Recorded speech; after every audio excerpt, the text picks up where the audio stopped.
this is probably one of the easiest way you could start learning Linux. Hey guys, welcome back to my channel. If you're new here, my name is Hanok.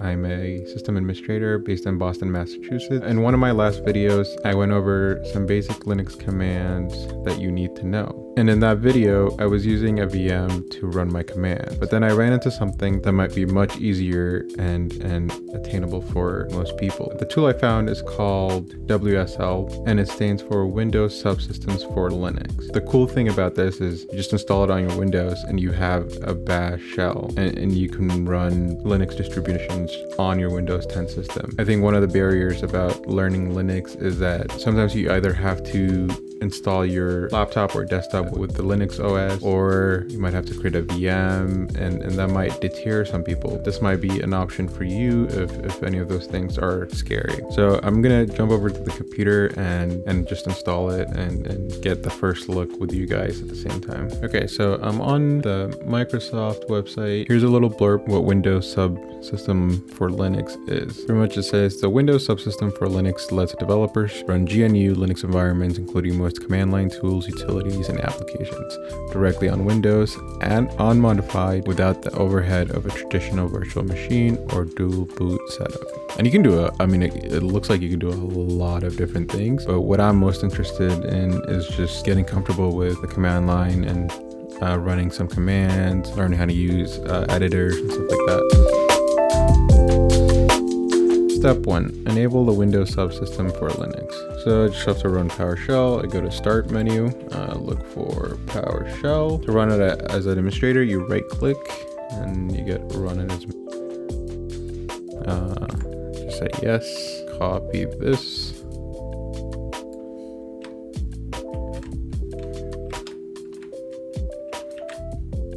And run it. Okay. While that's doing something, you do have to make sure you meet the requirements. Operation and completed successfully. Let's see, step 2, here it is. Step 2, check requirements for running WSL2. Running Windows 10, sure. Version 1903 or higher with build 1836.2. I'm pretty sure mine's up to date, but I'll check it. Just say updates. Yeah, so you're up to date. So it should be okay. Step 3, enable virtual machine feature. Again, just copy paste this and it should be okay.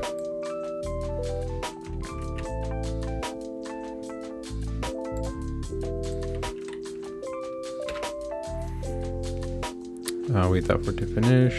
I'll just read the next step. Restart your machine to complete the WSL install and update the WSL2. So I'm gonna have to restart this, so it'll cut out the recording, but I'll be back once that's done. Okay, and we're back. I just restarted my computer. The next step is to download the Linux kernel update package. So this just says download the package. Just click on that. Go ahead and just go through the installation process and hit finish. Oops. So just run this again. Start up PowerShell. Do I need to run it as an admin? We'll find out.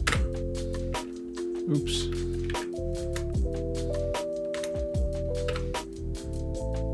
I don't think so. Here we go. And then step 6 is to install your Linux distribution of choice. Looks like they have some popular ones. Probably go to Ubuntu. So let me just launch the Microsoft Store. I've only ever really worked with CentOS or Scientific Linux and a little bit of Ubuntu, so I'll just install Ubuntu. To get And nice, it's installed. Go ahead, just launch it.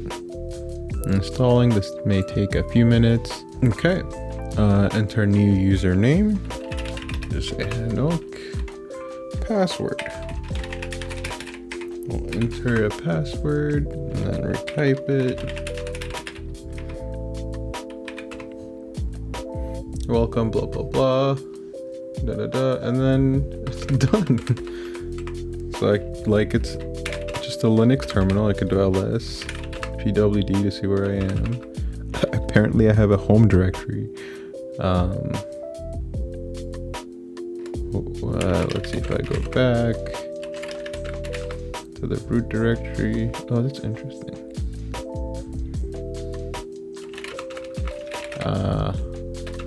Let's see, what were some of the commands I had in that? I had top, if you remember that. Okay, so it's not showing. Yeah, I'm interested on like how this is running. It's not showing that many processes, so that means it's like contained somehow, like almost like a container. I don't really know how containers work, but it's obviously not showing any like Windows processes and stuff like that. But yeah, this is probably one of the easiest way you could start learning Linux. This was kind of a short video. I hope you got some value out of it. Subscribe, like if you like. Otherwise, I'll see you next time. Peace.